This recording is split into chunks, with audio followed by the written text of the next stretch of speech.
Today I am starting a new project in Nalbinding.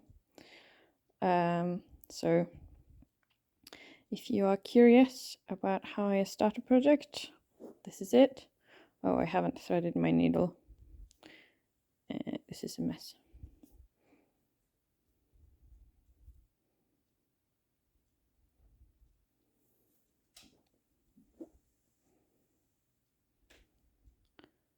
So I have my overhand knot here.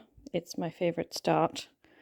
And yeah, let's go. This is going to be a scarf for my dad.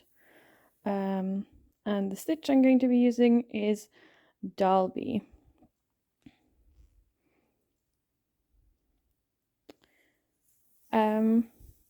Otherwise, I guess I'm going to talk about something else while I do this. What was it I was going to talk about? Oh, yes. I have a lot of thoughts about, I guess, book culture, reader culture.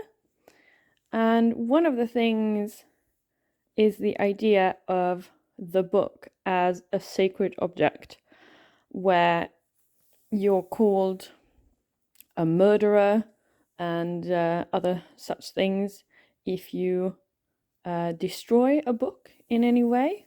Like, for example, there was this guy who cut a big book, I think it was Infinite Jest, in two because it was easier to get, like, to put, to have it in his bag and get it around.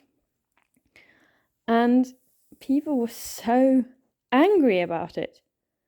I don't understand, because books are just pieces of media. And I think this is all tied up in, maybe there's a feeling of superiority among people who prefer to read over like other forms of entertainment. People feel, I think some people feel like reading is like the superior way to get entertainment or something. And I disagree. I disagree because what is a book if it's not like a long movie that plays in your head, or a video game where you can't control anything? Like, it's basically the same. And just because you're getting this story either by in audio form or by interpreting some scratches on a piece of paper or on a screen doesn't mean you're better than everyone or something. Like, yeah, to me it just doesn't make sense. And the idea of books as objects being like status symbols and that kind of thing, it was true a few hundred years ago, maybe 100 years ago. If you had a well-stocked library, you were thought of as like important and that had status.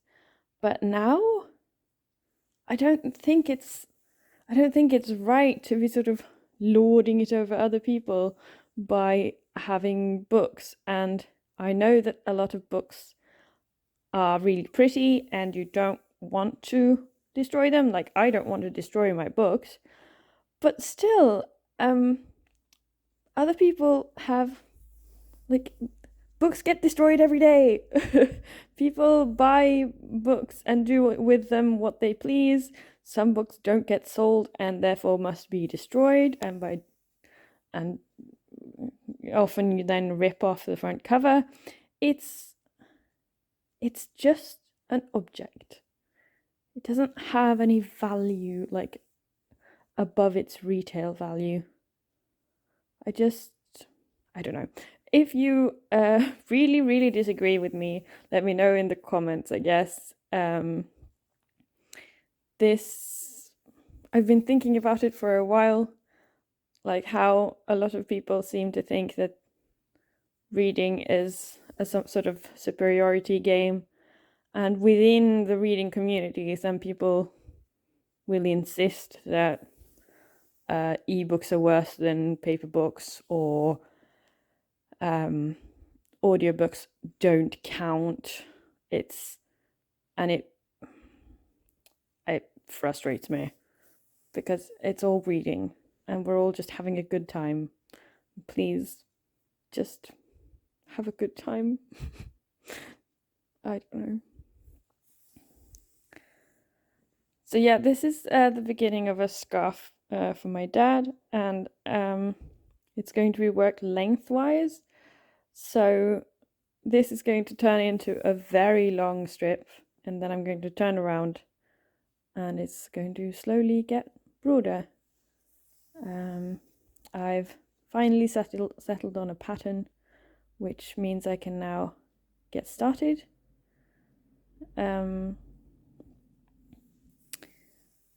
Yeah. As you can see, there's a little bit of sort of natural twist to it, but there's a lot less natural twist than, for example, for the Oslo stitch. This is the Dalby stitch. Don't know. Kind of looks a little bit like lots of V's going down the middle. Okay, you have my slightly incoherent rant about books and book superiority. If you want to continue this discussion in the comments, feel free to do so. If you're also doing VEDA, you can continue the discussion in your video if you want to. But otherwise, I will see you tomorrow. Bye.